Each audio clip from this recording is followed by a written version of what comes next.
by the rain, driven by the snow. I'm drunk and dirty, don't you know? And I'm still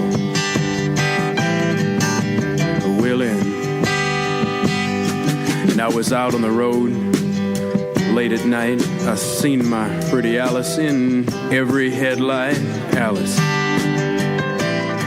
Dallas, Alice. And I've been from Tucson to Tucumcari, to Hatchapee to Tonopah, driven every kind of rig that's ever been made, driven the back road so I wouldn't get weighed. And if you give me weed, white sand wine, and you show me a sign, I'll be willing to be moving.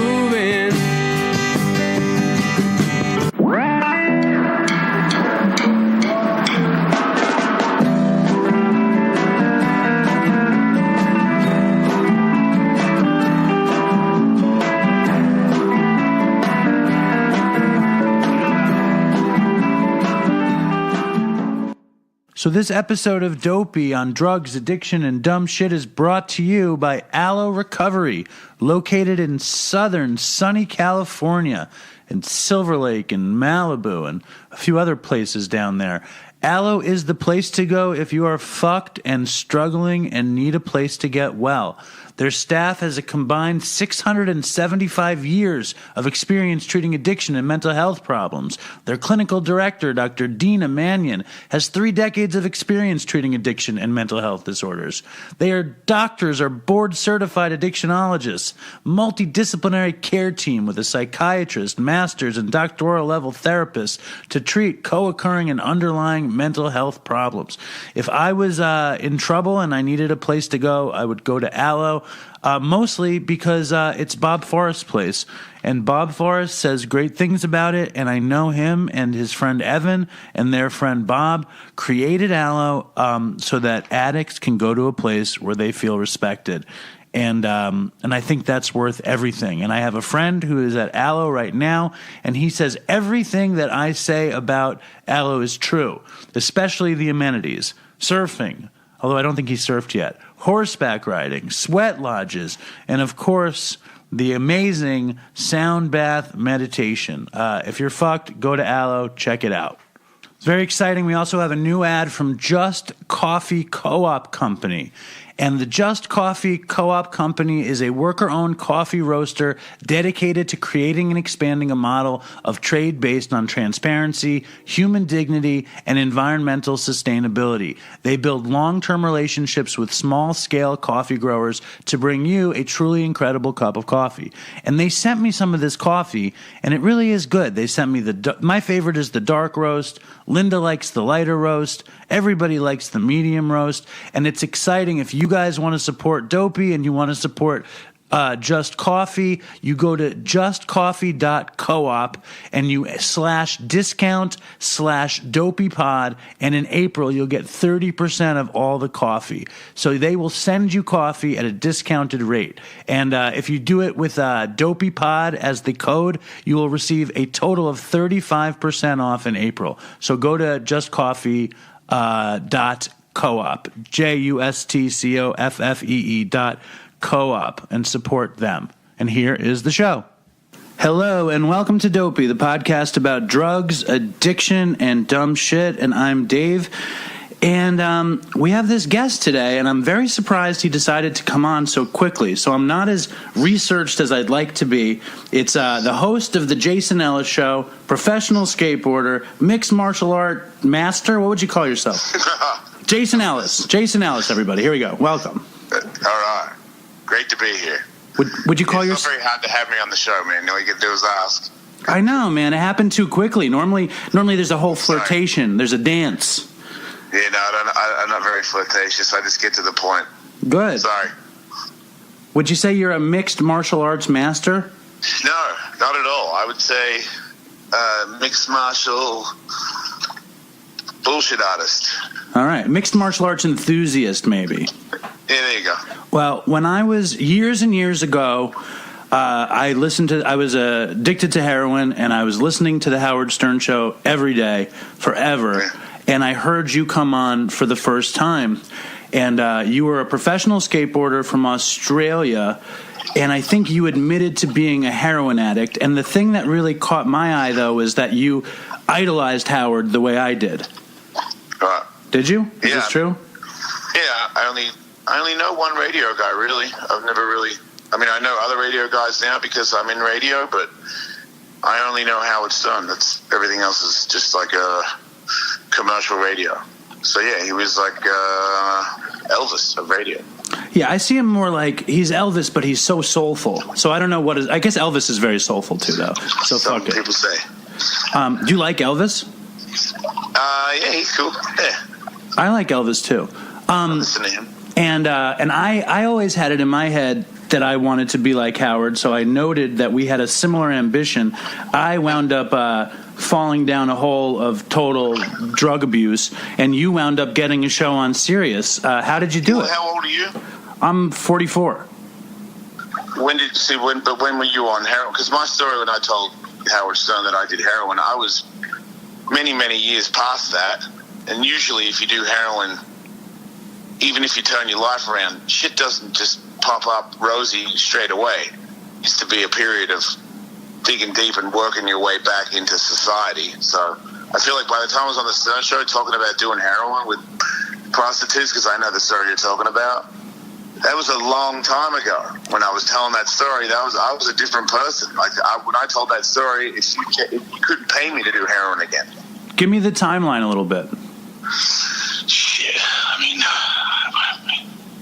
Stern Show when I talked about doing heroin. I'm trying to think how many years ago that was. I think it was do you know how many probably... years that ago? I bet it was like in the... I would say it was in the maybe 2000, possibly 2000. Okay, well, this is probably, when I did heroin, I was my first marriage. I'd say it was probably 20 years ago, something like that. Okay, so the last time you did dope was 20 years ago. Yeah. All right, well, that's cool. How did you get into it in the first place? You were a skateboarder? What was the story? I moved back to, I've always done drugs. I've always drank, and when I was just a pro skateboarder, I did all the drugs anyone had, but I would never do heroin because I used to have a couple friends that shot up that made it look bad to me. I was like, oh, God, that's what it looks like when you do that? Fuck that. And then... what looked bad about it, though? The blood, the needle? Yeah, so one of my friends shot his girlfriend up in front of me, and they missed a vein, and then they had to find another vein, and the blood in the needle, and putting it in another hole, and them just not giving a shit about the other hole, and just being super concerned with what's in the needle to inject them. And then what they turned into afterwards, like they didn't turn into a conversation. Also, when they did it, they just fucking fell asleep. And I was like, all right, well, good talking to you guys. So I was like, why would I want to do that? Unless I really wanted to give up. And that's kind of, when I moved back to Australia from being a pro skateboarder, I felt like everything was kind of over. And the person I was with was a fucking nightmare. I just started smoking heroin. Because somebody told me that someone told me that in America, I smoked black tar heroin. So I knew you could chase the dragon. So when I got super sad living in Australia, because there was nobody that skateboarded anymore, and so I just hung out by myself all day. So I couldn't stay sober enough for skateboarding for people to show up and skate. So I just started getting high all day, and then I got my heroin from prostitutes because I didn't want to tell anybody that I was doing heroin. Right. And then I was like, fuck this dragon shit, let's shoot up. And then I got 2 hookers and a bunch of heroin, and I thought to myself, these are junkies, so they won't give me all the heroin, so I won't OD. And then I passed out. You figured they would keep enough heroin because they're greedy junkies, so like you wouldn't get enough to die, basically. Yeah. Okay. Because I was really scared they were going to OD me, because I'd never done heroin injected before, but I just felt like these 2 were so into it that they were going to take it all from me. I was barely going to get a taste, but I got a giant taste. I passed out, woke up in a park. They robbed me, left me in some park where people that look like me in this park at like 3 a.m. can die. So I just got up and walked off in the dark and swore I would never do that again. That worked out. Was that the only time? You only did it once? Yeah, I only shot up once. Oh my goodness! What was your drug career like before that or after that? Like, well, after that, I didn't do heroin ever again. I've done painkillers, but I do painkillers because something's hurt. So well, it sounds like all of your career, except for radio, involves a lot of pain.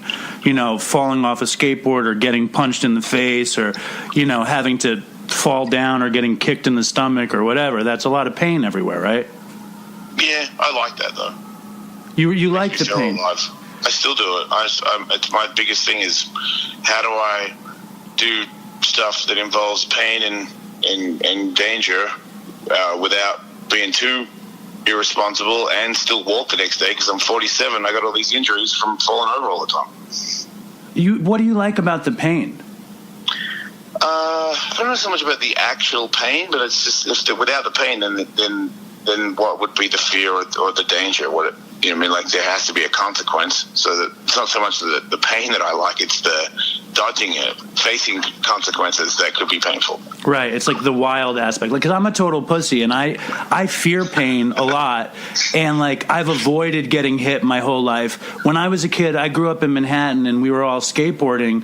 And I realized I fell off the board early, and I was one of these pussies that would skateboard around the neighborhood on my knees because I was scared to fall. Because I was scared to fall off the skateboard. You know what I mean? And this is a huge regret and a huge place for shame. But you and I, it's to your own, man. I feel like because I did that at that Ellis Mania, because I had a couple fights, and not really being a fighter, I got to get a taste of what it's like. And some people.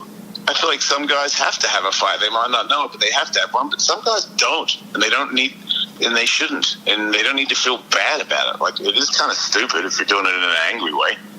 Well, I appreciate that because I've avoided. I've never had a fight in my whole life.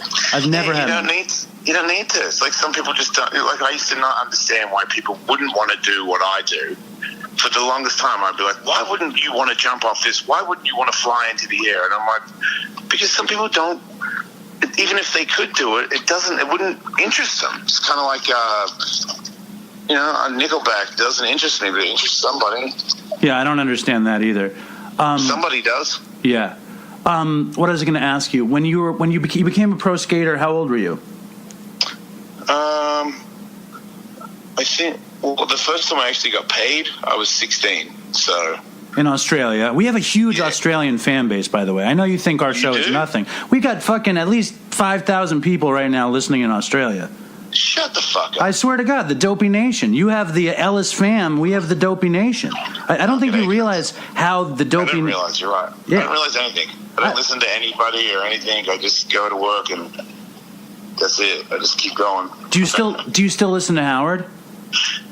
Sometimes, not as much. I listen to music way more. I kind of got into, it's weird. I just listen to soul music whenever I'm in the car. I listen to audiobooks of Christopher Hitchens. That's all I've got right now. You're listening to audiobooks of Christopher Hitchens and soul music. What kind of soul music? What did it start as? Sly, Family Stone. Yeah. And one of my started with James Brown, but now I'm Curtis Mayfield. What else am I going? Is it Sam Cooke? Yeah, sure. That's good stuff. Yeah. I love that stuff. Yeah. But I want to hear. I want to hear about your adventure coming to the States among like the upper echelon of skateboarders. What was that about? You mean coming to America and trying to turn pro here? Yeah. Well, I came here with no money. Just I heard a friend of mine knew Lance Mountain and said that we could stay at Lance's house when we got there. So my parents were like, okay, sounds like you're okay. And I saved up for a plane ticket. I think my father gave me a credit card that no longer worked and said just show them that if they ask for money and break it. Just make sure you snap it and put it in the trash when you get out of the airport. Well, what do you mean? What do you mean? He gives you the credit he was like, card. you're not using it. He's like, that was one of the things I always remember my father saying. It was good. You should never have a credit card. Right. He obviously had a lot of credit card debt when he was alive. So I always remembered. I can't lie, And I probably shouldn't get into credit card debt. Just certain things that I've always believed about myself, and I feel like that has paid off. Nice. Yeah. So, I came here, slept on Lance's house, and slept on people's couches, and then I went to a contest where Ben Schroeder and his brothers did the craziest shit I've ever seen. His brother fell off in the mini ramp contest and ran up the vert ramp and jumped off the handrail of the vert ramp over to the mini ramp, landed on the flat bottom of the mini ramp, broke the flat bottom, broke his trucks, and then his brother Ben Schroeder pulled the fence down in celebration while watching his brother skate in the mini ramp contest. And I was like, these dudes are the coolest dudes in the world. And then I think I got in an argument with my friend, so I was just walking down the street by myself. And then Ben drove by in a car and was like, what are you doing, fucking foreigner? That's what he called me. And he was like, come live with me. I lived with him at his parents' house for 6 months. Wow, that's sweet. Awesome. And how did you wind up becoming you hold the Guinness Book of World Records for dropping into a 70-foot ramp? What is that about? That's bullshit. Danny Way jumped out of a helicopter, and I guess they called that a world record bomb drop. So then Guinness Book of Records called him and said, do you want to break your own record? We'll pay you 10 grand. And Danny was like, 10 grand? Go fuck yourselves. And he's like, I know somebody who'll do that for 10 grand though. So that was you? I was friends with Danny. Danny just called me and said, hey man, you want to make 10 grand? I'm like, fuck yeah, I do. He's like, just jump off this thing and break my record. Who gives a shit? Because it's not a record. It's you know what I mean? Like, he understands. Let's be realistic here. I was pretty good, and at the time, was that the record? Yeah, sure. But who's better? Danny Way. That's the end of the story. I hear you. So I had a record. It's in a book, but it's not real. Now, one thing I could it's real. You did it. You're in the book. You got paid. It's real. You know what I mean? Don't put yourself down. It's something, right? It's all right.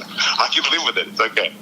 The question I have is I want to hear about how was there a ton of drugs on the circuit? How did you become somebody who wound up being a drug addict? Well, everybody drank in Australia, and I think I didn't realize until I came here that I drank kind of fast. And it was kind of okay to go from 0 to 100 where I was from, and then the people I just linked up with skateboarders that were interested in the same thing. After skateboarding at night, whoever's up is that person, and drinking turned into trying to stay awake, and then drugs started showing up. And I'd already done ecstasy and stuff in Australia, and I did mushrooms. First time I did mushrooms was in America too, but when the cocaine showed up is when everybody started going too far. That to me I did a bunch of E-bombers, but it wasn't, I still skateboarded all the time. I didn't not go to the ramp, but the cocaine when I was in San Diego, that was when it kind of got, I remember telling everybody, we're going too far. And one time I hooked up with a girl and I got some coke and I did a line and she was like, what the fuck is wrong with you? And I'm like, what? It's like, nobody does cocaine like that. I'm like, I don't even know what you're talking about. Because I just used to blow a bunch of it out of my face. Right. You did some massive fucking lines or whatever. And and we would just stay up for a couple of days and be stupid, pull my nose hairs out and shit. And then smoking crack because my nose didn't work anymore. Right. Just that, things like that where I'm like, man, that's going way too far. How long I did the same stuff. How long did it go for? 10 years? Right. Maybe longer. I guess when I got older, I started to back it off a little bit because I felt like I started to get sick from it. But did you feel like you had any sort of classic bottom with all this stuff? Like what? I remember the cocaine one where I was like, if everybody's in this house and nobody goes anywhere and does anything, and everybody's going under. And we went to a trade show. I paid to go to a San Diego trade show to skate, but instead of skateboarding, I was in the room, in a hotel room with my friend who was a videographer, and he left the room one time, and I saw him cross to go to the trade show and watched him turn around and come back in. So we did 3 days in there, and I was like, I still love the trade show, and I didn't even go see it. Right. And I look like shit. And I had many rock bottoms that got me back in those ones are the ones where I was like, you know what, I'm not even going to drink anymore either. So, I do the full sober thing, get back on a mission, and then if I do well in a couple of contests, I get drunk. If somebody's got blow, we're back in it. Maybe not as hard as before. I won't do crack again. So it always, it would be a little bit less, but it was never completely over. It was just like a little tamer because after certain ones where, you tell the story to someone and they're like, dude, he could have died a lot of times in that one story. I'm like, yeah, I know, right? So it's always been every year a little bit better. Is there a particular closer to death story that you can remember? Because our fans love the close to death stories, especially when you get to live. Because not everybody gets to live, right? Yeah. I don't know about that one because I never went to a hospital for an OD. Okay. It's more like I really feel like the worst one was just letting those two hookers shoot me up because I don't know what happened and I must have been unconscious, so I don't know how great things were going, but all the other times I just... Here, Jason, hold on for 1 second.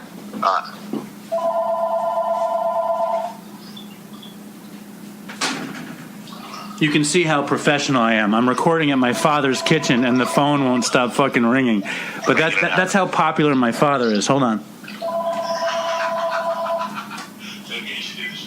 He does sometimes. My dad is a big fan favorite of the show. And he's also he's traveled to Australia. Now, what I'm interested in really, we love the horrible stories of drug abuse, and we love the stories of recovery. And your story of recovery is zigzagged, and in the unfortunately brief amount of research I did on you, I hate to admit that, but I didn't do enough research, so I apologize to you and to our fans and your fans. But I did listen to a couple of Howard Stern shows with you on it on my way home from work today, and you were talking about sexual trauma, like with your dad, and it's very serious stuff. I rarely talk about sexuality at all on Dopey for whatever reason, but you want to talk about that a little bit, or is it too much? Molested by my father. Yeah, I mean, I don't mean to throw it out there like just on a plate, like that's ridiculous. I mean, it happened. I didn't know that it happened until I was 40 that it was him, but really. Yeah, because I knew somebody did. I took a bunch of LSD and meth, and it was after some demo, and then I had an imaginary friend tell me that my father molested me. And my girlfriend was watching at the time, and then she told my mom, and my mom was like, I thought he would have forgotten that. So hold on. You're 40 years old. You're tripping LSD. No. I was 20. No, I was 23 when I found out I was molested. But then I didn't know it was my father until I was 40. Well, how did you find out when you were 23? Could you explain that? I don't remember it until the next day when my girlfriend told me you had an imaginary friend. You had a full-on conversation in the pool where everyone was trying to get you out. And then I said, I've got him. And then this person told me that my father molested me. And then my girlfriend told my mother, and my mother said, I thought he was too young to remember. It wasn't his father. It was the next door neighbor, and he said that it was his father. That was the whole mix-up. Wow, like it's like a memory implant thing. Somebody trying to change. And then all of a sudden I realized that this is an actual thing that has happened to me, and now I'm like, wait, Mom, really? The neighbor? Like, she's like, oh, he's babysitted, and I guess but you said it was your dad, and then I didn't think, I remember thinking, whatever. It didn't shake me that much when I knew that. I was just like, shit happens. Right. And then I remember my father saying, when I saw him the next time, he's like, do you think you got molested? And I was like, yeah. And he said, do you think it was me? I was like, nah. He's like, oh. And then that's it. I've never spoke about it again. And then I just moved on with my life, just knowing that, never really thinking about it. And then more and more through the years, I would just start to see things and be like, oh, wow. I actually remember things happening in the scenario of it. And then I got a divorce when I was 40, and I went to some rehab fucking facility because I started drinking again. I just put myself in rehab because I was worried I was going to do the stories that I was telling you. And I'm like, you can't do coke when you're 40. I just was like, well, you can, obviously, but I know, but I don't want. I got kids. I really want to stay alive. So I was like, I'm going to go to rehab, make sure I don't do anything too stupid. And then I saw some fucking therapist or whatever, and what is it when they do the hypnosis, regression? Hypnosis shit, Okay. yeah. So then I started to remember way more of who it was and what happened and the whole fucking thing. And it was him. It was my dad. It wasn't the fucking neighbor. And then I looked more into it, and my dad didn't even kill the neighbor or beat up the neighbor. My dad used to punch people in the face for looking funny at him. Right. So I just had to come to the unfortunate conclusion that it was him, and then I talked to my stepmom about it. She didn't believe me. My brother didn't believe me. And then they found out all this weird stuff about him because he passed away a couple, like 10 years before that. But so your father was dead when you found out? Yeah. So that makes it not, you know, I'm sure it's easy. What does it do for you to find that out? Does it fuck you up? Are you in the bathtub? Where are you? I'm in my jacuzzi. Nice. I'm living there. All right. Hey man, you're in your dad's kitchen. I'm in the jacuzzi. These are the streets. Yeah, it's amazing. It's amazing contrast. I'm on a rainy day on the 21st floor in Manhattan. You're in fucking Southern California in your jacuzzi, about to fucking talk to Playboy about your bisexual lifestyle. Yeah, I'm a bit weird about that one. Well, lifestyle. It's not. I'm trying to help people. It ain't about my lifestyle. I don't want to be a rock and roll star with my penis. I just want people to not be mean to people for being gay or trans or whatever. Well, that's a much nicer way than to gloat to Playboy about all the people you get to have sex with and such. Well, some people don't want to have sex with the people they have sex with. You know that? Explain. A lot of guys don't want to have sex with guys. They should do it, right? So explain. What do you mean? It's not what it's all cracked up to be if you're not me. Oh, of course. You do what you want to do, which is the whole point. How do you think, though, all that coming to terms with molestation had to do with your addiction? Do you think? Because I'm sure there's a ton of people who are listening who are addicts who had similar kinds of traumas, and the trauma triggered their addiction. Oh hell yeah! No, it made me want to use totally again. Yeah, since I'm 47, the last 7 years, I started drinking again, smoking weed. I do shrooms. I totally started doing stuff again, and I started doing it too much too. How old are your kids? 14 and 10.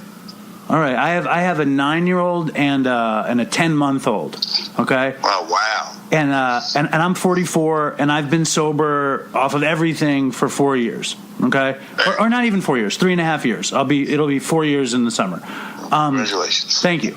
Because I also heard about on the Stern show that Dax Shepard, you know, recovery warrior I went guy. to AA for a year and a half. What'd you think? I just got too sad being sober. You didn't like it. I just thought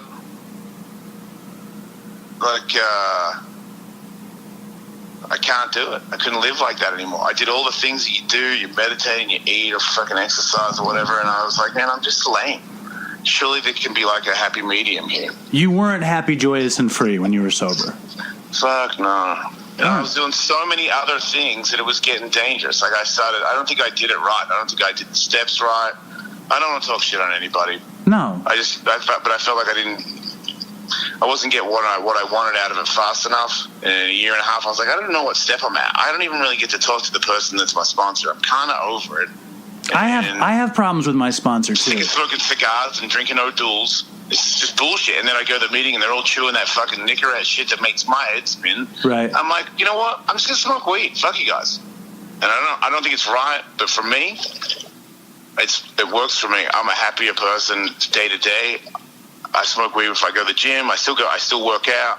I do my show, my job. I never don't show up. I fucking come through all the time. And if I don't, well then I'm going to rehab for fucking marijuana if that ever happened. What happened to me the last time I had went to rehab and I was a stoner, but I was a heroin addict and I took pills also. I just never drank. And I came out and I had to get time together to get custody of my kids to see them. Wow. So okay, you went through a lot. My girlfriend was like, I'm not going to let you see them without your father if you don't show 12 months clean, including weed. And I loved weed. You know what I'm saying? Right. I was the stoner. You got yourself in a different situation. I understand. Divorce Yep. Well, I'm very sorry for it, but no. But what happened was I wound up kind of white knuckling it for 18 months, and then there was a hurricane, and I started smoking pot again, and I had gotten my 12 months, so I had gotten my visitation, and I was seeing my kids, or my kid at the time, and I was smoking pot, and then occasionally, like I would be internet dating, and I would hook up with somebody who had pills, so I would take pills every once in a while, and like I did dope once, and it was bad, but I was on some path where I was doing a couple of benzos in the month, a couple of Percocets in the month, and I was smoking pot, and then I was always trying to reconcile with she wasn't my wife, she was my daughter's mother, but I say my wife because it's easier. And I was always trying to reconcile, and then we were about to reconcile, and the shit fell apart, and she was like, that's it, you're losing custody again until you show time. And I was like, what am I holding on to this weed for if I can't have my family? So I just I went to AA, and I worked AA in a more comprehensive way than I had before, and I felt like, it was something that my old friend had said to me. He said, if you can smoke pot and not do anything else, hats off to you. But if you can't, that's when you need to take a look at it, which is kind of what you're saying. Right. Yeah, no, if I got triggered into doing stuff that stopped me from being me, then then I would just go, I would rat myself out, man. I can't lie. I'm the worst liar ever. Well, you did tell me on Monday we were supposed to do this, and I had problems at home, and you told me you had gone to some trans awards the night before, and you were totally hungover. So how? Yeah, that was as hard as I go. Well, so that's what the last time I went that hard was when I went on vacation with my wife. So you are remarried, right? Yep. And how's that? Awesome. Nice. And you just said, though, you feel like you're going a little too hard. Do you feel like that, or are you just saying that because I'm sober? No, on that day I went too hard for sure. I put myself in check big time. I'm on notice. And what does that look like? It means don't drink anymore for a while. You're sketchy. Right, because you're not drinking like a gentleman. That was not a gentleman. Yeah, exactly. I usually, if I have a couple of beers, I get tired and I go to so it's no harm, no foul. But that was completely different. I was up too late. That's the other one. I even if I don't drink, I can't be up until 3 a.m. Yeah, wrecks everything. I can't. I literally can't. My body shuts down. It just shuts down. Yes. Well, I unfortunately made it to 3. Explain this to me, though, because there's another piece from the beginning that I was just unsure of.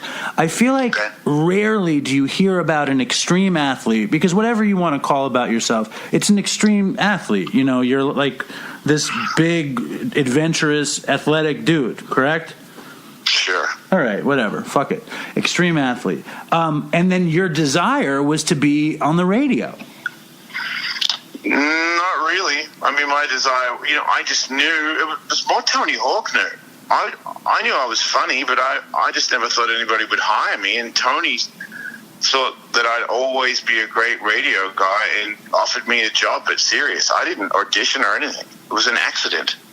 And then when I started on his show, the day I started, I could tell that this is the first time I've ever done anything where I actually had a natural talent at it, because at skateboarding I do not have it at all, and I made it to fucking top 3 in the world with no fucking talent, and I'm like, man, can I have a job in radio, because I feel like I could actually do something here.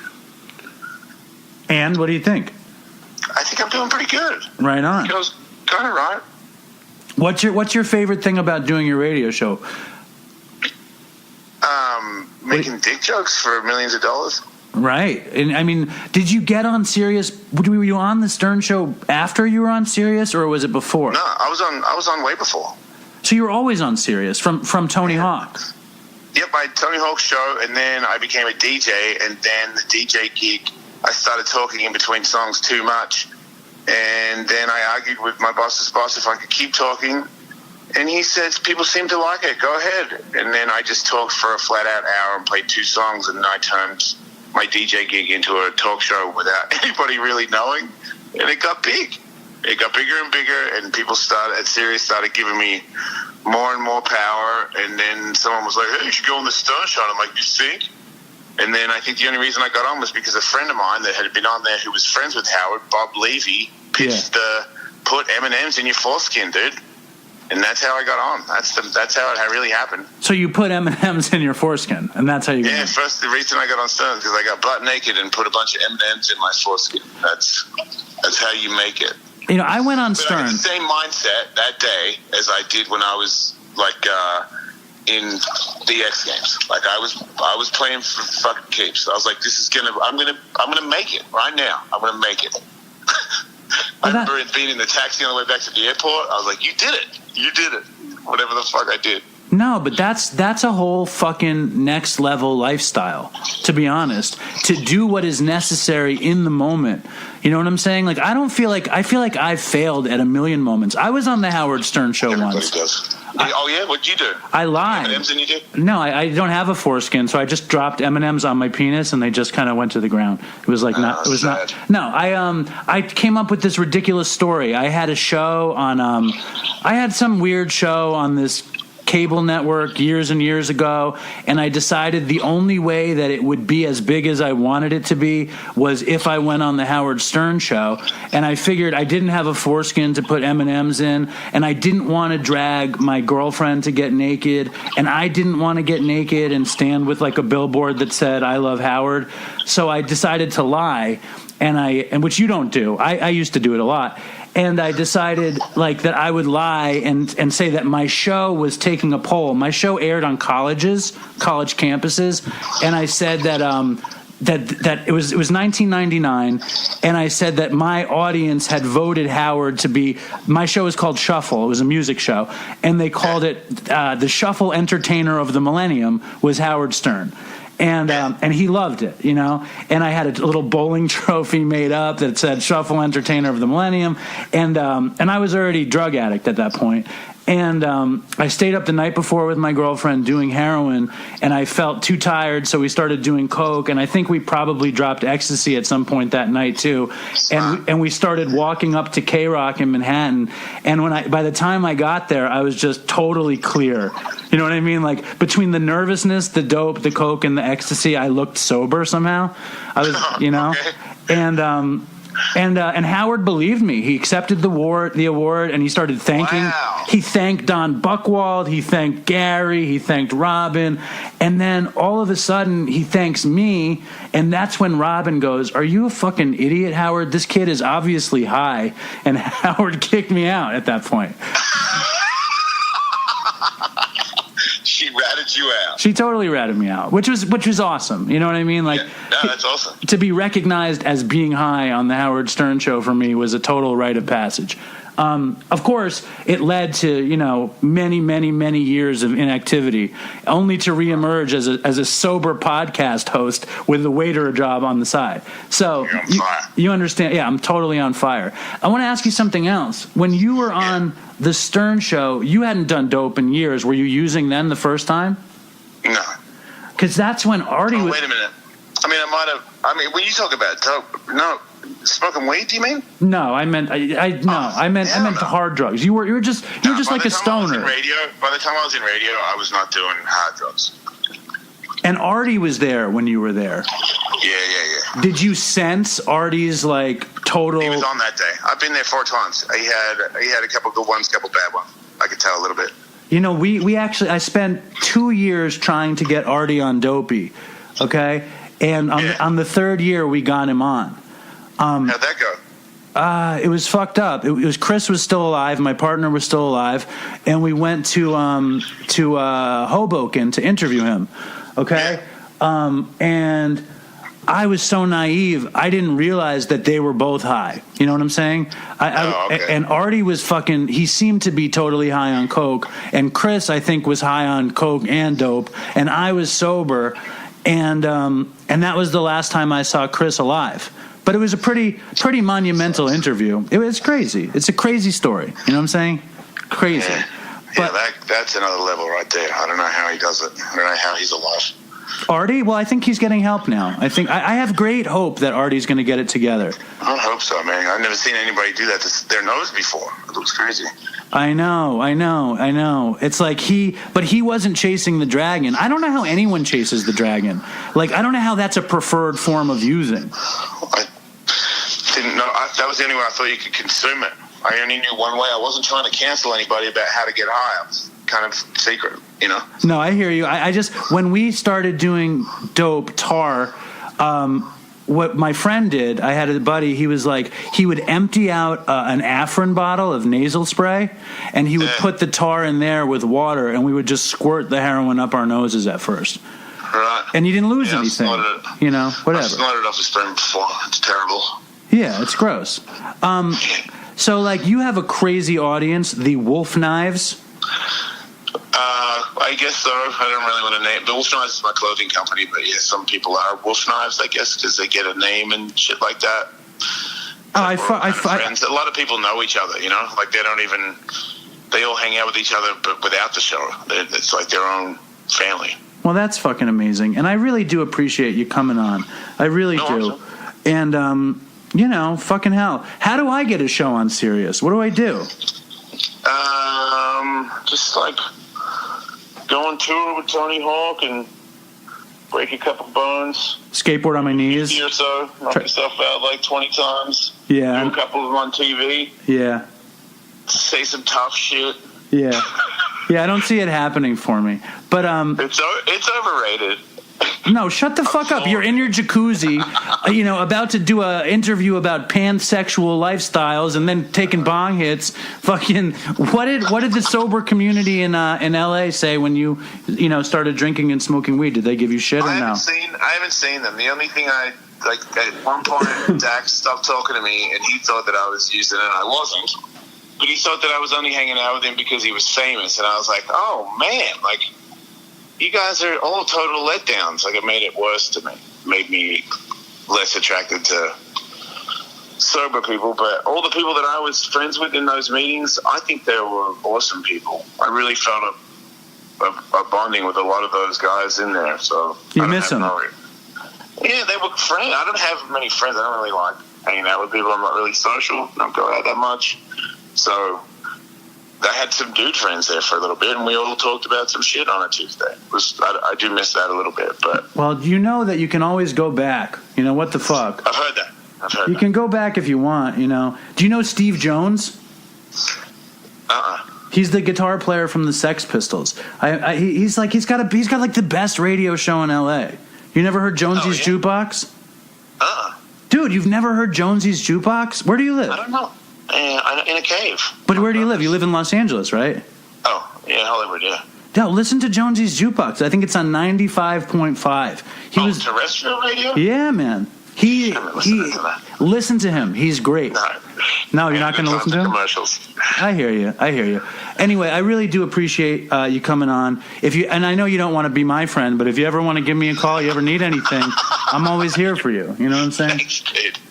Thank you. I really appreciate it. Of course. That's very nice. Cool, man. So thanks for coming on. Appreciate it. No worries, dude. Have a good one. Take it easy. Later, man. All right, so there we have the not sober but very cool Jason Ellis of Australia, professional skateboarding, and the Jason Ellis Show. And now we also have another person from California, Dopey, original regular guest, and my old sweet friend, Aurora. Hey, Dave. Hi, Dopey Nation. What's going on, Rory? Oh, you know, just chilling here in SoCal. Yeah. Not in a jacuzzi, but... Yeah, you've been seeing Jason Ellis skateboard by you in the freeway and such? No, I think he lives by the beach. I think he's got a sweeter life. Sweeter and still not sober. Does that make you rethink your decision to be clean and sober? Because maybe if you were smoking weed and drinking, you'd be in a jacuzzi someplace hosting a show on Sirius? No? No way. No way. I'm thinking about trading it all in so I can get the jacuzzi and the Sirius show. Because I want both of those things. And also, that's what you'll get? Huh? You think that's what you'll get? If I relapse, do you think I'll be hosting a show on Sirius and in a jacuzzi? Yeah, I fucking doubt it. I doubt it. but it's still a fun idea, you know. I think you'll go from Suffolk to Nassau County. That'll be what happens to you. Dude, I'd probably go from Suffolk County to I don't think I'd go to Nassau. I think I'd wind up back where I am right now at my father's house. I think I'd wind up back in my old bedroom. Oh boy. But I thought it was an interesting guest, and I really believe that it's very interesting to be in recovery, and it's like it really conjures up, so many people say they're in recovery and they use X, Y, and Z. I'm in recovery, but I drink a little bit. I'm in recovery, but I smoke a little bit. Stuff like that. Have you noticed things like that? Oh yeah, especially lately. I've been around a lot of people who are trying to get sober, and they're not, using heroin or meth, but they are getting stoned. And they don't seem to understand that that's not sober, and that if you're just, going to outpatient or you're going to some meetings, it's not the same as being in the middle and actually working the 12 steps of a 12-step program. Well, that was the other thing where he said he was going to meetings and he had gotten, I think, 2 years clean, but he hadn't worked the steps. And it's like I scoff at him now. It's like, you were going to meetings and you didn't work the steps. But it's like I went to meetings forever and I didn't work the steps. Like I didn't realize that I was supposed. I mean, I knew I was supposed to, but I didn't think I had to. And I didn't really think there would be. I didn't anticipate the psychic change that actually happened from it. Mm-hmm. Yep. And then now I talk to people who are struggling, and I always kind of give them all that basic 12-step stuff, which is like go to meetings and do what's suggested and things get easier. That's what I always say. You go to meetings and you do what's suggested and things will get easier. And that's just, it's annoying, though, that I've become a person that says that, even though it totally worked for me. Well, I mean, you learned it the long way and maybe the hard way, and so you want to let other people know what your experience is. I wish in retrospect I had worked the steps earlier and maybe I would have been sober 10 years earlier, Well, were you ever exposed to 12-step stuff then? I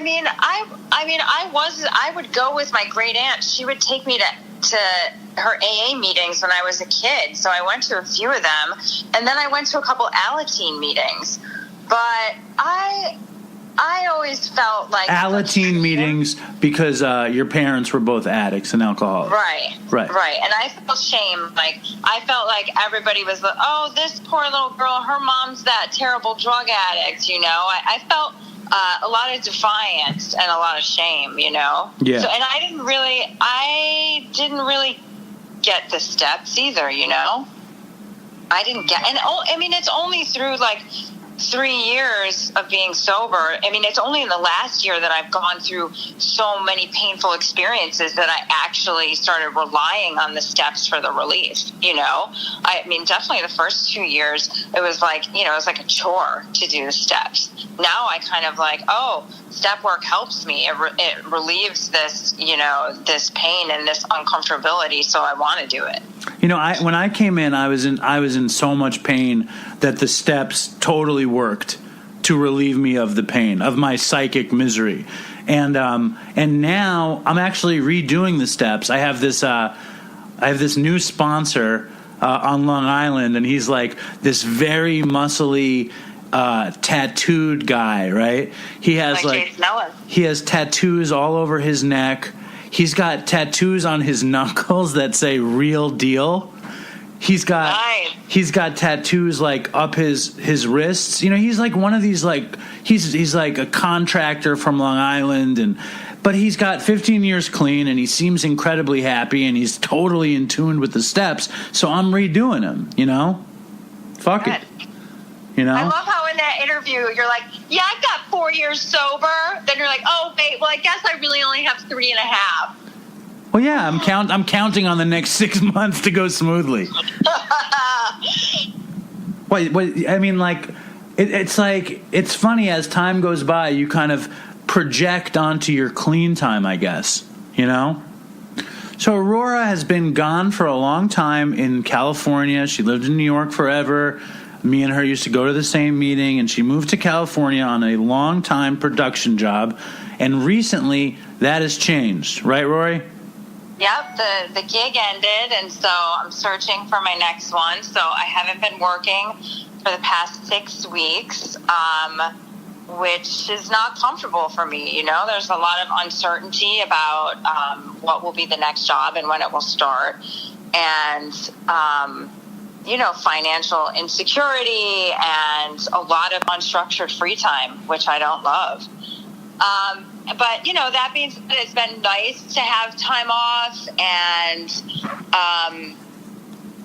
it's brought out, I can see like the growth that I'm doing better between gigs than I used to do. I just want to say, hold on, really quickly. I want to just say, Aurora works in television production, and it's always like a freelance gig. So a gig starts, and then a gig ends, and then there's a little bit of time between the gig, and I've been friends with Aurora a long time, and I know every time a gig ends, there's like that panic that the next one isn't around the corner, as quickly as you'd like, right? Yep. So, but please. Evidence shows I've always worked. I've always gotten the next job, although sometimes it feels like, oh, God, I'm never going to work again. But, I've seen growth. Like, I'm more comfortable in this uncertainty than I've ever been. And, it's given me, and it also brings out my character defects too, right? Like, yesterday I felt crazy when I woke up, and I felt like I hadn't been focused enough on job searching in the last week. And so, I changed up my schedule and my routine for yesterday, and I spent more time, sending out emails and looking for stuff. And I felt better, I knew yesterday, I was like, I feel fucking crazy. I'm in pain. I'm uncomfortable. If I do things even just a little bit differently, I know that I'll feel better. And it worked, I did. And, having this time off, I've been going to a lot of meetings, going to like women's step study, and I've gotten a few sponsees in the last few weeks, which is something I really wanted, and it's been tremendous. Why don't you tell us how you've gotten the sponsees? Just by being, involved, going to these regular meetings where there's a lot of people, there's a big meeting, and there's a lot of people that are in sober livings and just out of rehab. I thought there was some Shabbat thing. Well, I'm friends with some folks that own sober livings, and so I've been going to their house for like a women's big book meeting, and then on Fridays they have Shabbat dinner, and so I've been invited a couple times to Shabbat. And so some of the do you dazzle them with your knowledge of Judaism at the Shabbat dinner? I think I went to Shabbat dinner with you once, like 20 years ago, and that's the only other Shabbat dinner I've been to. I don't know. I don't know why. I don't think I ever went to. I don't think I've been to a Shabbat dinner myself since I was a little kid. Or maybe once I went with you to Passover or something. Yeah, you definitely went to a Passover. But so did you dazzle them with your knowledge of New York City Judaism or no? I think I like tried to pull out what little Yiddish I knew. Right. But no, I did not dazzle them. You didn't dazzle the California Jews. They dazzled me. The food was so good. All right. And what did you eat? Just because I know my dad's listening, and he'd love to hear about whatever Jewish food you might have eaten on Shabbat dinner. What did you eat? The best challah from the best Jewish bakery in Los Angeles with homemade tahini, baba ganoush. We had beet soup, basically like a vegetarian borscht. We had brisket, salmon. That had a little curry on it. I don't know if that's a little unorthodox. It all sounds very, very like hipster Jewish shit. Baba ganoush on Shabbat. Maybe I just came from, I think my Jewish roots are too buried in fucking Flushing, Queens, where we didn't have anything like that. But whatever. It sounds like it's cool to be a part of it. And tell us about your sponsees. Yeah, I've got 3 sponsees, and they all have less than 60 days time. Wow. And is that crazy? Yeah, they're all in sober living, and they all have a lot going on in their lives, and it's been cool, and I'm like, how do I do this? Oh my God, like, what do I do? And I'm just like, okay, all I can do is give my experience strength and hope, and kind of refer to how my sponsor led me through the steps, and and then put my own twist on it too, and I think I'm just trying to get to know them and have them get to know me, so like we build a trust and we're comfortable with each other. And also, like, I think like a Living Sober book, like Living Sober seems to be a lot bigger in New York than it is in Los Angeles, so like I've been reading Living Sober with them. It has some good suggestions, and also like it goes over like what a sponsor is and isn't, which a friend of mine out here suggested to me that that's what he does with his sponsees, and I thought that was kind of a good idea. And I go to the book study with some of them, and so they are familiar with the big book, but one of them is like, I read the big book and none of it makes any sense to me. So I get that in early sobriety, sometimes the big book seems like, what the fuck is this? Well, nothing made sense to me in early recovery, like literally. Yeah. But so what did you tell her? I said, don't worry about it. I said, you should try to find a home group meeting that you like. Let's keep meeting once a week. I think I'm going to read step 1 with her out of the 12 and 12. And I think I think once she's got like a week and a half, I think once she has a little more clean time, like, all right, read the doctor's opinion and Bill's story and let's talk about it. And, do you read it with them? Yeah. You got to do that, I think. I mean, I don't have a sponsee. I don't think I had a sponsee for like a day. And I think you got, I mean, what I've done, well, I guess my new sponsor isn't doing this. And I think it was really my worst sponsor that I ever had did this. They sat and they read the book with me and explained it. But I think if I ever get the chance to sponsor anybody, I would do it like that. Well, I think you'll be a great sponsor. Well, I've been sponsoring you for years. That's true. You're my side sponsor. You're one of my spiritual advisors. Yeah, that's sad. The funniest thing to me is I've known you for a long time, right? I can't think of anything you've ever been this devout about in your life, except for being a stoner. Like, can you think of anything you've ever... I mean, like, listen to you. You're talking about living sober, the 12 and 12 in the big book, in the same sentence where you know all this shit. Have you ever been such a owner of, like, esoteric knowledge of anything like this? No. I mean, it's crazy. It really... I mean, it is a new... freedom, a new happiness, a new life, like that psychic change. It's fucking crazy. And I don't know, Dave, if you found yourself saying something out loud and then you'd like look around like, who the fuck just said that? Yep. Go. And it's me. I said that. And it's wisdom that I picked up, from AA and from the growth that I've had by working the program. One thing that I've found is like, and you're right. Like when I'm bragging that I have 4 years when I have 3.5 or whatever, and I also find myself doing things that aren't, as spiritually upright as I could be doing. I find myself getting angrier than I've been in a long time. I find myself holding on to resentments. And having resentments that I just shouldn't be holding on to and getting really mad. And when I told the new sponsor about it, he said something that I've heard before, and I wonder if you've heard this too, that you hear about, you see a lot of people at meetings who have under 5 years clean, and then you see a lot of people at meetings who have over 10, but you rarely see the people between 5 and 10. Yes. And he said that when he was at a point like that he, his ego became bigger and he strayed from AA and this and that.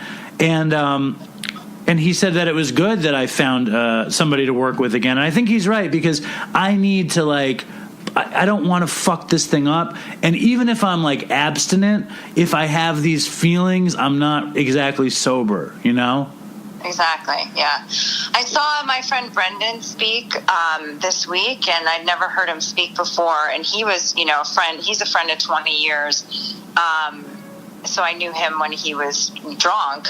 And I heard him speak, and he said something that really struck me. He said, whenever I have a thought, whatever thought I'm having, I think to myself, does this thought enhance my sobriety? Does it support my sobriety? And it just I was like, whoa. I find that shit to be very hard. And it's like, I'm so stuck between just disgust. Because at my meeting, what they say is, does that thought bring me closer to a drink or further away from a drink?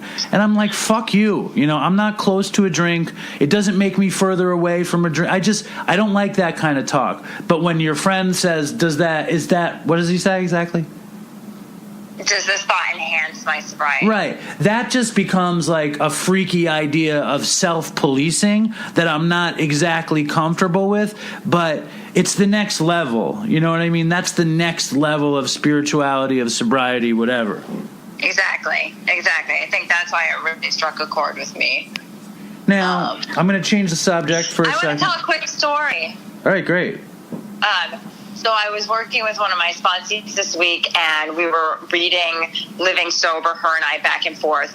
And this woman was sitting next to us in the coffee shop charging her phone, and she leans over. She's like, "Excuse me, are you guys trying to quit drinking?"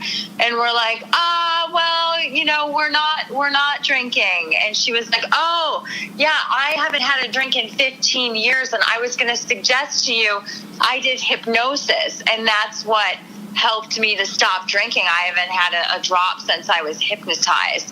And she was like, a lot of my friends would go to AA, and I went to some of those meetings, but that would never work for me. AA would never work for me, but hypnosis did. And, so she and I go back to working together, yada, yada, yada. The next day, I'm in the morning meeting, and who is fucking sitting there but this woman from the coffee shop, sitting in the meeting. And I just thought, you got to be kidding me. I don't know what that was about, and if she felt compelled after seeing us reading literature to check out a meeting, or I don't know, but it was just insanity. So you didn't confront her? No. You didn't say, "What the fuck, bitch? I thought you don't like meetings." My sponsee said to me, "You know what? When she said she got hypnotized, I thought, what the fuck am I doing any of this shit for? I should just get hypnotized and be done with it."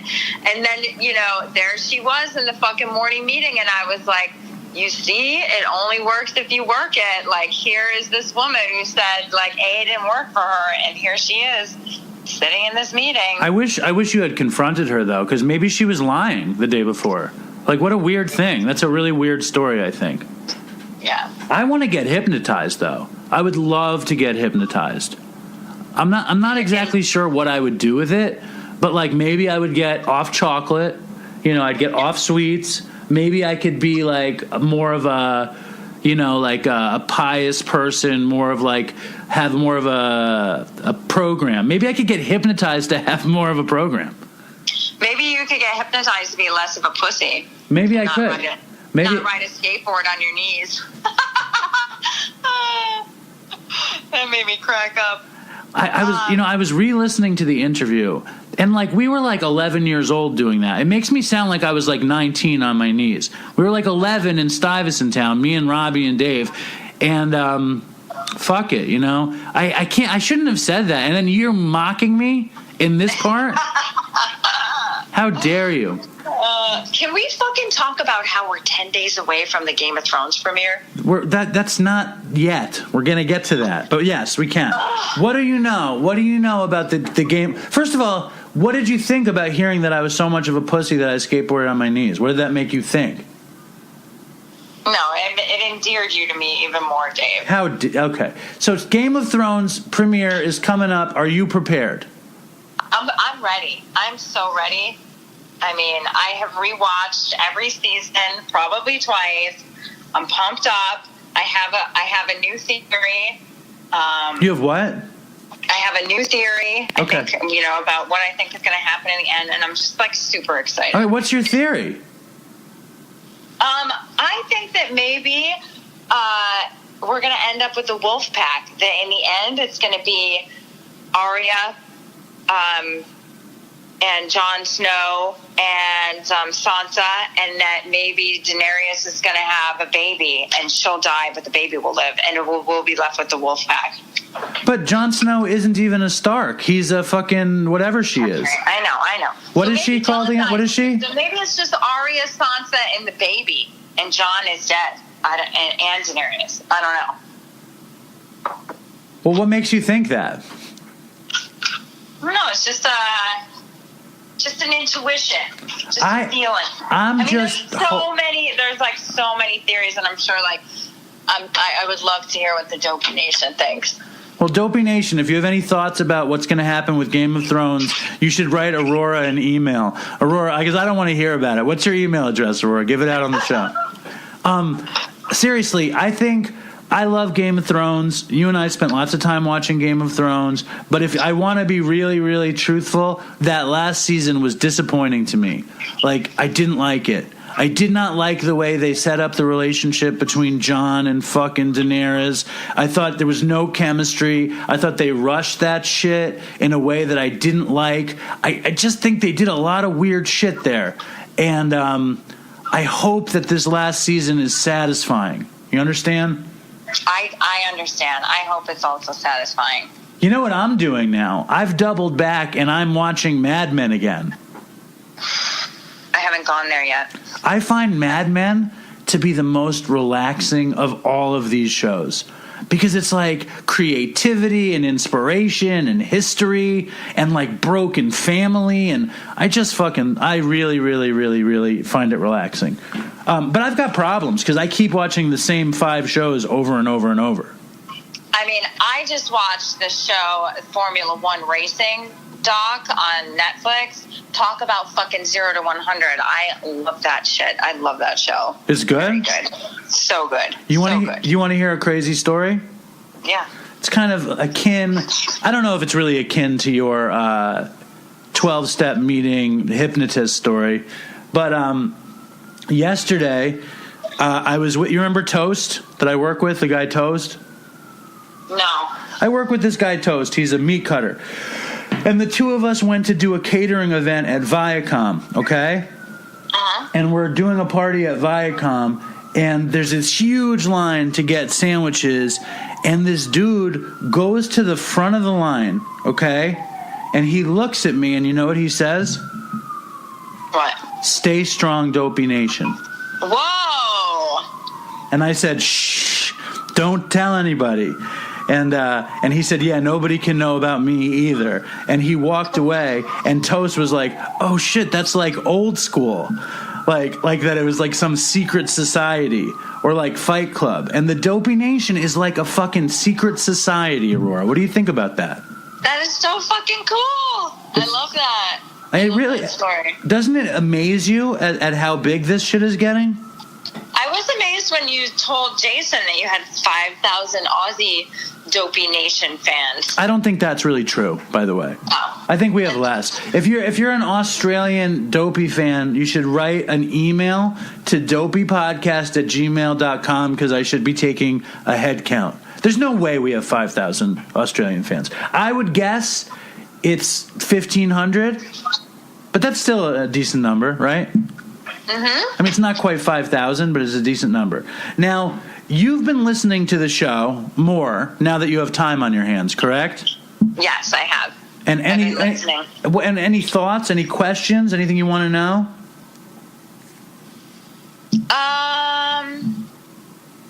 What were your thoughts on Mr. Lenny Dykstra?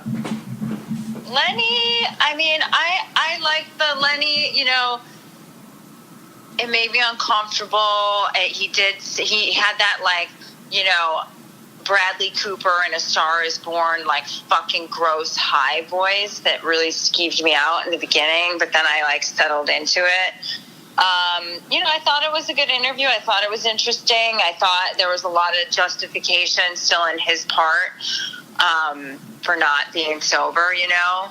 Did you hear there's a big Lenny Dykstra story in the news right now? Have you heard it? No.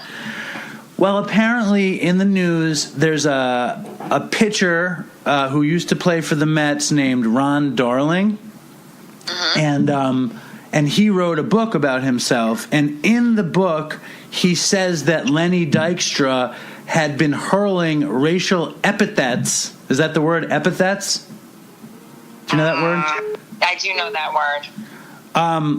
Anyway, but I don't know how to pronounce it correctly. Epitaphs? I always thought it was epitaphs too, but recently Sam told me that it's not epitaphs, it's epithets. I always thought it was epitaphs too. Dopey Nation, if you have a hunch on this, you should write us an email. Epithet versus epitaph. Anyway, he was supposedly, according to Ron Darling, hurling racial slurs at a pitcher named Oil Can Boyd. And so this is this big, crazy controversy in New York sports now. Does that interest you? No. One day I'm going to tell this Lenny Dykstra story, but it seems like today is not the day to tell it. Not the day. So did you see that I sent you some stuff? Did you listen to any of the stuff that I sent you? I read the email, and I did not listen to the voicemail yet. All right, why don't you read the email I sent you? Okay. You have it? Yep, give me one moment. So I'm going to pull it up. All right, hit it. Okay. Dear Dave, and I wish to God damn badly that I was addressing Chris here too. Like many others, I caught wind of Dopey via This American Life. At the time of my first listening, I was a round-the-clock drinker and weed smoker. The only time I wouldn't drink is when I was at work, but I always made sure to get a good load on beforehand. Marijuana vape cartridges, or carts as we call them where I'm from, made it incredibly easy and convenient to stay pretty fucking stoned all day. I started going through the Dopey episodes from the very beginning, and now I'm at episode 77. When I first started listening, I was just along for the ride for y'all's stories and paying a little attention to the recovery undertones. Chris once said that an alcoholic is someone who continues to drink despite negative consequences. This was good news to me, as I convinced myself that my substance abuse really hadn't caused anything terrible in my life. However, as I stayed on for the continuing episodes, there were nuggets of recovery wisdom that y'all shared along the way that really struck a chord with me. So much so that I'm writing to you now with 9 days of complete sobriety. I know that is nothing compared to the time that you and others in the community have shared, but it's the longest I've gone since I was at least 13, and now I'm 25. Well, how many days? 9 days. All right, right on, man. Continue. The main purpose of me writing to you now is to express my utmost gratitude for helping me open my mind and turning my life around for the better. I have everything to lose by continuing abusing drugs and alcohol and nothing to gain. And just because tragedy has not struck my life yet doesn't mean it never will. Thanks again, Tractor Jack. Tractor Jack, thank you for the email. Isn't that a beautiful email, Aurora? Super beautiful. And 9 days is a big deal. 9 days is a big deal, you know? He's definitely not projecting onto his 2 weeks like I projected onto my 4 years. He's not like I have 2 weeks when he has 9 days like I did, right? Exactly. He's staying in the moment. Tractor Jack, we'd love to hear from you again. Let us know how you're doing if you ever listen to this. Does the growth of Dopey amaze you? I'm really proud of you, Dave. You've worked hard. What about the show itself? What about the music at the beginning of the shows? What do you think about that? I love the music at the beginning. Yeah. I love the Chopped and Screwed. Oh, you want to do a Chopped and... Let's do a Chopped and Screwed while we're there. Okay. Here we go. Hold on. I just want to say that this is not my favorite Chopped and Screwed. I love this Chopped and Screwed because I know everything that we're laughing about, and all of the really old school Dopey fans will probably remember the stuff we were laughing about, but new fans might not really get what we're laughing about, so I really recommend you go back and you listen to some old Dopey. So here we go. I'm skipping Chopped and Screwed episode 6, which is titled Dave's Shtick, which I just think is too much of my own shtick. So we're going to go right to Chopped and Screwed number 7, which is If We Were on Drugs. So here we go. Chopped and Screwed number 7 from our buddy Woosta. All right, here we go. Thank you, Woosta. We want more from you. If anybody out there in the Dopey Nation is good at like cutting up audio Why don't you hit us up? We will hand over the Dopey archives to you, and you can create a little audio collage. What? You want to do something with those one-liners? So this is like a chopped and screwed episode. So we'll call it the Chopped and Screwed episode.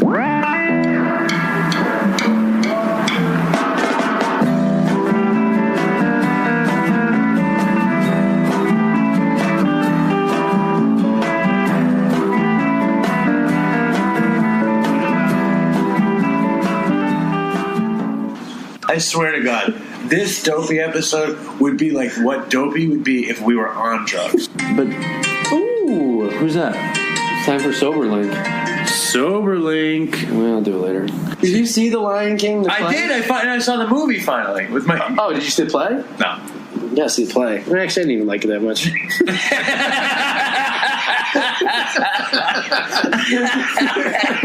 Dude, they say that in The Lion King there's some sort of like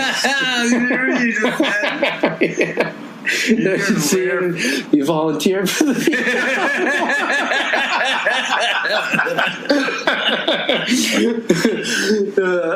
It's atrocious. It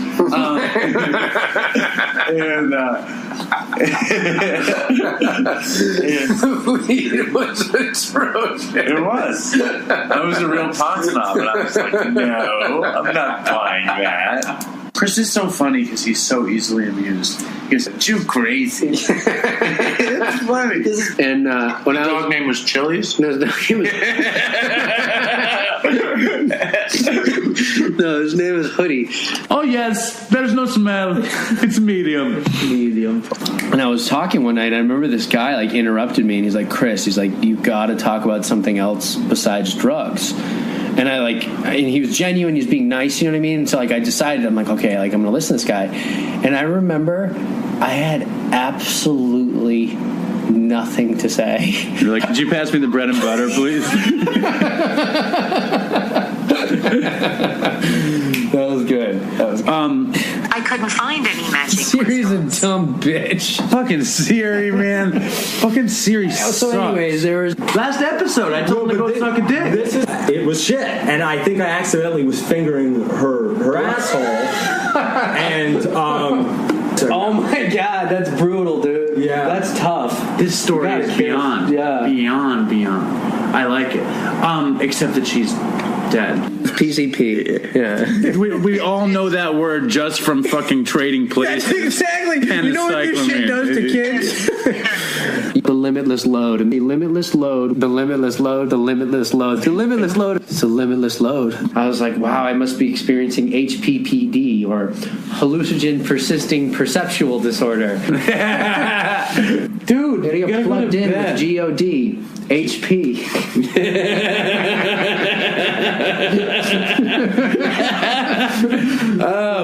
Chris plays Mark David Chapman to Artie's John Lennon, and he says, "Mr. Lang, I have something for you." I think that's exactly what I said. You said that. I think I said, "Artie, I got something for you." You said, "Artie, I have something for you." Don't reject me. I think I did too much. It was Flocka. Hold on, I have a note though. First, I would like you to read the email we got. No. Hold on. No. I just have a question. All right, I got stuff. I got stuff. He was on the episode the sober living resident who drank his own piss. On this, please email us at which I always respect about him. You know, schoolboy bitches, schoolgirl biscuits, and I think that early on, medication assisted treatment is super helpful for cravings. Edutainment at its worst. The edutainment epidemic. The pan-edutainment-demic. Hold on. Dopey Nation, if you've ever spit on drugs and tried to draw that up, write us an email. It doesn't work. I can't even believe that this is the story I'm hearing. Oh my God, something happened that I didn't tell you about. Are you talking to me? Yeah, no, who am I talking to? Who's here? I'm talking to you. Why would I do that? It's so fucking hurtful. I feel like a total fucking pussy I don't know. I'm just a waiter. Espensa on the tira, sereños, camaradas, la raza, buenos noches, entugu, jema, usiku, asante, sakitu. What does it mean? I don't know. I found free weed. Dude, oh my god, I cream my pants. You know, taking hallucinogenics is like spiritual pornography. I always wished I was a midget. Because if I was a midget, I could fucking... You think how much more bang for your buck you get? You know what I mean? Like, your drugs go twice as far. Exactly. As soon as he's like, I used to have 5 needles of coke ready to shoot up in the car at once. They'd be like, I know he doesn't kill anybody. He's just a drug addict. I pay attention to drugs and me. I'm sorry. I like you, and I hope you like me too, because I like you, so you'll like me. Love me. Love me. So that's not the easiest chopped and screwed to really decipher, but the joy is there, right? Oh, the joy is there. And speaking of joy, I don't know if you heard this thing I sent you. Did you hear this thing I sent you? Did you listen to it? Voicemail? No, I didn't have time. All right. Well, this is something that I've been wanting to talk about for a long time, and I used to tell Chris about it all the time.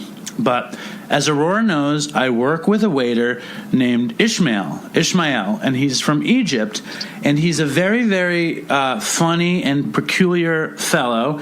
And the other morning, I was working with him, and once in a while when we're working, the kitchen will bring out fried chicken, okay? You listening? Yum, yeah. And I love fried chicken. And I was starving this morning, okay? So I take out a piece of fried chicken for myself and I put it on a plate. And then I take out one for Ishmael and I take out another one. And they were like 2 wings and a leg. And I went and I start working. And when I come back, all the fucking chicken is gone, okay? And I didn't get any of the chicken. And I was fucking so angry. You know, and you know me, I can get so mad in a spot like that. I was just fucking furious. And Ishmael was like, what? I did not take the chicken wing. I didn't take the wing. And then I was like, do you want me to fucking check the cameras in the store? And of course, as it turned out, Ishmael took the wing and recorded this. So hold on. And Ishmael's never been on the show before. I've done imitations of him on the show, but this is the first time Ishmael's actually going to be on the show. So it's a pretty important day in Dopey land. Hold on. Hello, Dopey Nation. This is Ishmael. Ish. I gotta tell you something. I stole a chicken wing from David. From my friend David this morning, and he's mad at me. I can't help it. I love wings. Hey, you guys want dessert? All right, what do you think? I can't believe that's the first time Ishmael's been on the show. He says, I can't help it. I love wings. And Ishmael, and we actually recorded that like a month ago, and every week he goes, David, did you play my bit on your show yet? And every week I'm like, no. And he's like, what the fuck, man? Why don't you play the bit? And Ishmael like has a few catchphrases. Like he says, unbelievable. And he says, if we're doing bad in a day, he says, if I make $150, I'll be dancing. And he just has a few catchphrases that he always will say. And so I wanted to make an Ishmael doll, like kind of a plush version of Ishmael with his blue jacket and stuff. And he's like, yes, we sell the Ishmael doll, but we'll just call it Ish. And he thinks it's this whole thing. And then there's this other thing where there's this kid that works at the restaurant and he works in the front, and he's one of the general manager's sons, and he started when he was very young. And Ishmael thought, his name is Justin, and Ishmael thought that Justin was super innocent, okay? So Ishmael would say, oh, look at Justin. He's very innocent, like Jesus Christ. So I will call him Jesus Christ. And so he started calling Justin Jesus Christ because he was innocent. And then, like, Justin will be doing something, he won't be paying attention, and Ishmael will be like, look at Jesus Christ, not paying attention to anything, not seating anyone. What's going on with Jesus Christ now? And it's just so, I mean, Ishmael is like the funniest person in the world to me. He's also the classic homophobic. He's not homophobic, but he does the classic, he'll be like, give me a matzo ball soup, faggot. And stuff like that. He'll see me, he'll go, you are the greatest, gay. Does he have any dopey stories from Egypt? Like when he goes back every year, or family members? Well, definitely not dopey stories. Ishmael is a devout Muslim. He prays all day. You know, sometimes he says he's dissatisfied in his marriage, and he calls his wife the bipolar, which is very funny. He says, my bipolar is making me crazy, which I love. Nice. Yeah, and it's always fun to share Ishmael stories. Anyway, and I haven't talked about Ishmael on the show in so long. Oh man, the other thing that I haven't mentioned is that this week I had this nightmare about Chris. I had a nightmare. It was so weird because it was so vivid, but I had a nightmare that Chris was still alive, and he told me that he faked his death, and that he just didn't want me to know that he was still alive. And it was just this crazy, hurtful dream, and that he wanted to do the show, but he was only friends with me on the show. It was crazy. It was a crazy dream. I woke up in the middle of the night and I thought it was real. Like I really thought it was real. And I was like in the dream, I was like, wait, but I saw your family. Wait, but I was at your funeral. And he was like, it was all fake. You know, isn't that crazy? That is crazy. I'm sorry. It's nuts. That hurt. Yeah, it's nuts. It's nuts. How many dreams have you had about him? A lot. Really? Yeah, a lot. Wow. But I have. Have you had dreams about your mom? Yeah, lots of dreams about my mom. Weird dreams. Wow. Do you have dreams about your mom? I've had a few dreams about my mom and my grandma, but they're very rare. Like maybe I've dreamt about my mom like 5 times in 19 years. They're always I get super emotional when I wake up. Yeah, I have weird dreams about my mom too. Like they're always like it's always understood that she's not supposed to be there in the dream. You know? Yeah. But I want to play an amazing dopey voicemail that I got. You want to hear it? Yeah, let's hear it. It's from Iowa. There's a bunch of people in Iowa who listen to the story. There's this one guy named Matt who's this crazy dopey super fan, and he wrote in a story that might or might not be too long to read, but his buddy named Luke, who calls himself Juice, sent in a voicemail, and the voicemail is very debaucherous, so everybody just brace yourself, but it's the perfect length. You ready, Aurora? Yeah, let's hear it. All right. Hey Dave, it's Luke, aka Juice, from Northeast Iowa. Figured I'd send you a little dopey story. Long-time listener, big fan of the show. So happy to see its recent success. But I figured I'd drop you a little dopey story. So go back about 15 years ago. I'm about 16 years old, and trying to get a little powder cocaine. Me and my buddy, we'd been doing, cocaine, pills, weed, and stuff like that. So trying to get a little powder cocaine, and my friend who I bought weed from tells me my dad can probably get you some coke. So we end up going for a ride with him, giving him $60 to get us some coke. He comes back to the car and he says all I could get was hard. So he gives us 2 bags of crack, 30 bags, which looking back now I realize were most likely 20s, and we take them back to my house, and we know nothing of crack, so we just get a weed pipe and just literally set the big crack, like huge crack rocks, in the pipe and try to smoke them, and it just melts down into the glass pipe, and we don't get any smoke, and I vividly remember saying to my friend, man, crack sucks. So we couple weeks go by, my friend calls me and says, hey man, I actually took a hit from a real crack pipe.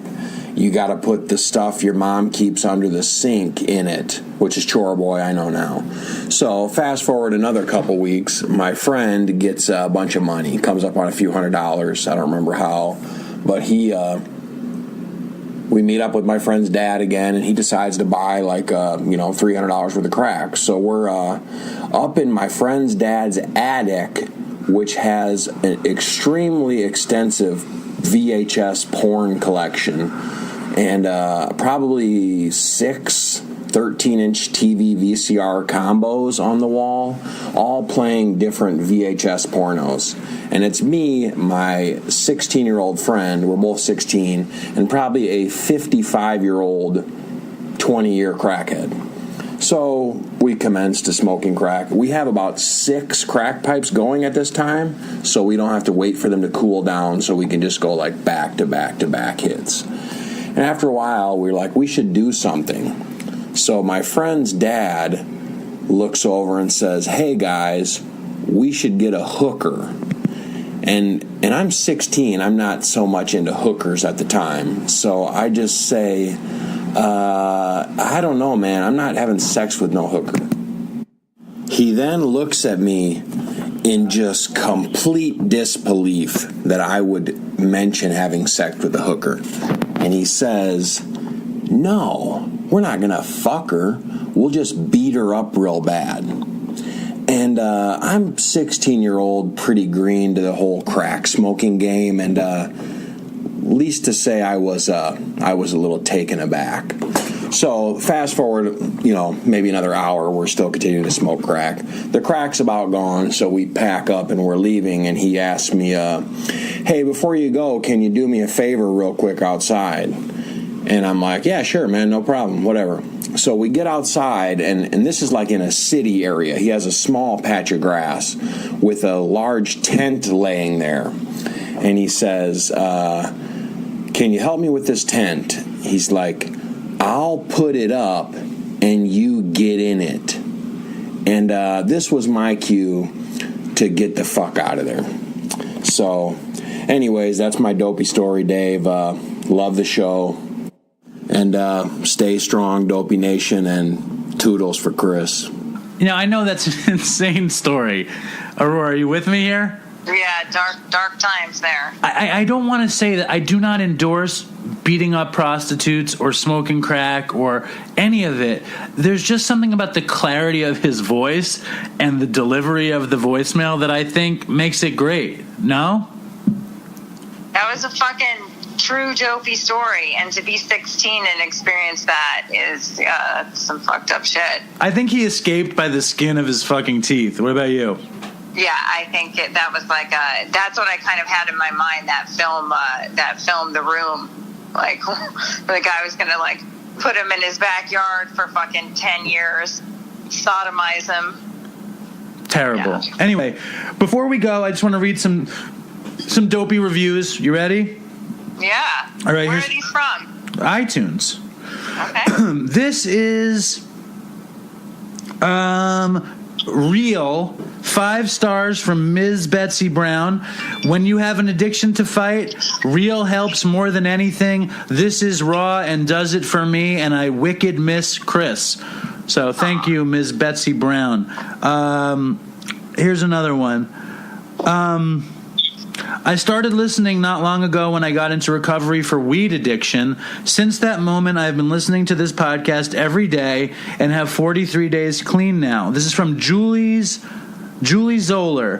Thank you for helping me stay strong. 5 stars. I have 43 days clean now. Thank you guys. You and Reddit r/leaves are keeping me on the straight and narrow, and I never want to go back to smoking weed. Even though it was fun to grow, I am done. Probably wouldn't be able to do it without my program and you guys. Even though Chris is no longer with us, I haven't listened that far yet. Thank you for helping me stay strong. I love the funny phrases like rope-a-dope and the scenes of New York and Dave's restaurant. I love the guy who wrote in saying he didn't know if he was a normie with afflicted tendencies, and Dave says, if you say that, you're probably just an addict. Keep it real and stay strong, Dave. I'm also the creator of a live storytelling show in Oakland, California, and our April 20th show, 420, is all about drugs. Although I do a drug show every year, this will be a especially good one since I'm no longer a stoner. But I still love to hear other people's stories. Maybe I can hit you with some Dopey from that show when it's done. Peace. Listen, Aurora, tell me if I'm wrong. I mean, I still consider myself a stoner even though I don't smoke weed. Is that like a thing for you? Once a stoner, always a stoner, or no? Yeah, no, I do still identify as a stoner. So, and sometimes, like when we were talking earlier, like I miss that nostalgia. Like, hey guys, you don't know what a stoner I used to be, right? Like, oh yeah, that. You know, that kind of feeling. I talk about it at work all the time because everyone at my job smokes weed, and I used to smoke weed with them. I used to sell. They're all like vaping weed now, and I was like selling them their first weed vapes, you know, and they act like I'm fucking a teetotaler when I used to sell them their fucking weed vapes, and it makes me feel a little bit left out. I love being sober. Don't get me wrong. You know, you understand my point. I do, and you know, but at the end of the day, like I did it. I had that life. I like this new life. I do feel like I've got endless possibilities now, and you know, I'm happy. I'm happy that that's behind me. And although, you know, it's fleeting. Those moments when I think like, hey, I used to be a stoner too, they're fleeting. Can I tell you something kind of fucked up? Yeah. I think about dying from time to time, you know, and I think about like the end of my life and stuff, and I kind of feel like when I'm gonna die, like when I know that it's the end for me, when someone tells me that you have like a month to live or 6 months or whatever, like I'm gonna buy a record player, I'm gonna buy fucking like $2,000 worth of records. I'm going to buy like 6 cartons of cigarettes. I'll buy a pound of crazy bud, a bong, a TV, and some kind of video game system, and just spend the rest of my life listening to records, smoking cigarettes, and smoking pot. Once I know it's over. You know what I'm saying? Yeah, I know. And I've heard this from you before. And you know, I hope that changes for you. I hope that you don't always feel like this because, you know, I see it in a lot of ways as like making deals, you know? What do you know? But I just feel like I can't do it now. Like if I spent a day doing that now, it would be a lifetime. But if it was the end of my life, I could just have a little like nostalgia kind of thing. It's like a silver lining of dying. I hear you, but it's like, I don't know, you already have that. Like you have those experiences, like you can recall those feelings of like, you know what I mean? Like I think about like the listening to the records that we listened to back when we were 20 years old, you know, like listening to like Nashville Skyline, or the feeling of listening to Miles Davis in a silent way, like trying to get back to that like ease and comfort and that feeling of that time and place. And it's like I have it, like it's in me, like it's in my memories, and I don't know, I that's a beautiful thing. That's a beautiful thing. But yeah, but when I have a little bit of I mean, like the fucked up thing is like when my kids walk in and they're like, "Daddy, why are you smoking cigarettes and playing double dribble?" And I'm like, "I'm dying. Let me die in peace." I'm sure it won't be like that. I'm sure you're right. But it's a fun fantasy. You know what I mean? Yeah, I think it's just a fantasy, and I think I think if you were really in the situation, that may not be what you want. I'm sure. It's a fun nostalgic fantasy for me. Miss Holy Roller, Miss fucking 6 meetings a week, Miss fucking. Dave, I mean, you've leveled up. I don't think there's going back to that. Miss Sponsor of Sponsees, you know. Please. Give me a break. Please. All right, Please. let's say goodbye.